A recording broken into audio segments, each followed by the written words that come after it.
T800 ultra smart watch. এটি বাংলাদেশের একটি ট্রেন্ডিং স্মার্ট ওয়াচ, বর্তমানে খুবই রানিং এবং স্মার্ট ওয়াচটির কোয়ালিটি অনেক ভালো।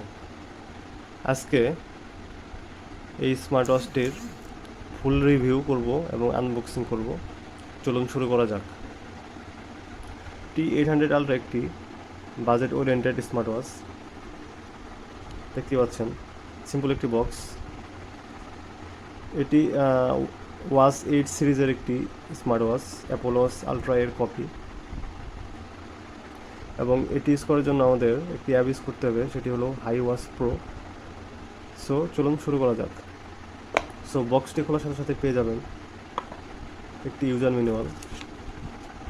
এটিতে মোটামুটি কীভাবে সেট আপ করতে হবে সব ডিটেলসে বলা রয়েছে। সো এটি সাইডে রেখে যাচ্ছি। তারপরে পেয়ে যাবেন আমাদের কাঙ্ক্ষিত স্মার্ট ওয়াচটি। দেখতেই পাচ্ছেন যে ডিসপ্লে কোয়ালিটি কতটা প্রিমিয়াম, এবং ডিসপ্লে ভেজেল নেই বললেই চলে। ডিসপ্লেটা অনেক ভালো। ওয়াচটির ফুল বডি হলো মেটাল বিল্ড। সব মিলে ওয়াচটি অনেক প্রিমিয়াম। আর স্ট্র্যাপটা হলো সিলিকনের, অনেক সফট। ইউজ করে ভালো ফিল করবেন। আর দেখতেই পাচ্ছেন অনেকগুলো ওয়াচ ফেস রয়েছে। আপনি চাইলে আরও অ্যাপ থেকে নামাতে পারবেন এবং কাস্টম ইমেজ ইউজ করতে পারবেন ওয়াচের ভিতরে। এই যে দেখতে পাচ্ছেন এখানে আপনি আপনার ইমেজ ইউজ করতে পারবেন ইচ্ছে মতো। এটির মাধ্যমে ব্লুটুথ কলিং করা যাবে। এটির ওয়াটারপ্রুফ লেভেল হলো IP67। মোটামুটি বৃষ্টিতে কিছু হবে না, কিন্তু পানিতে চুবালে সমস্যা হতে পারে। আর এটিতে আপনার একটি স্পেশাল ফিচার রয়েছে, যেটি হলো হ্যান্ড রাইজ ফিচার। যখন আপনি ঘড়ি দেখার জন্য হাত সামনে আনবেন তখনই ডিসপ্লে জ্বলে উঠবে। এটি অনেক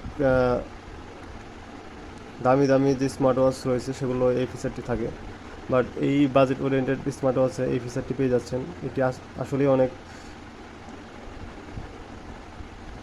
ভালো একটি বিষয়। সো এটির সেটিংয়ের মধ্যে পেয়ে যাবেন ফ্ল্যাশ লাইট, মিউজিক কন্ট্রোল। আপনার স্মার্টফোনের মিউজিক আপনি কন্ট্রোল করতে পারবেন এটির মাধ্যমে। এবং সেটিং পেয়ে যাবেন ফেসবুক, হোয়াটসঅ্যাপ, নোটিফিকেশন চেক করতে পারবেন, হার্ট রেট মনিটর করতে পারবেন। আসলে এটি কাজের না, এটি ফেক সেন্সর। দেখতে পাচ্ছেন সেন্সরগুলো ফেক। সো আপনি হার্ট রেট এগুলা মনিটর করে একুরেট রেজাল্ট পাবেন না। বাট এখানে ক্যালেন্ডার রয়েছে, আরও অনেক ফিচার, অ্যালার্ম ফিচার রয়েছে, এসএমএস চেক করতে পারবেন। মোটামুটি একটি স্মার্ট ওয়াচে যা থাকা প্রয়োজন, ক্যালকুলেটর রয়েছে, সবই পেয়ে যাবেন মোটামুটি। এবং টাচ রেসপন্স অনেক ভালো। সো চলুন এখন এটির যে অ্যাপ আছে এটির সাথে কানেক্ট করে আরও কিছু ফিচার আপনাদের দেখানো যাক। এখন অ্যাপটা ইনস্টল করতে হবে প্লে স্টোর থেকে।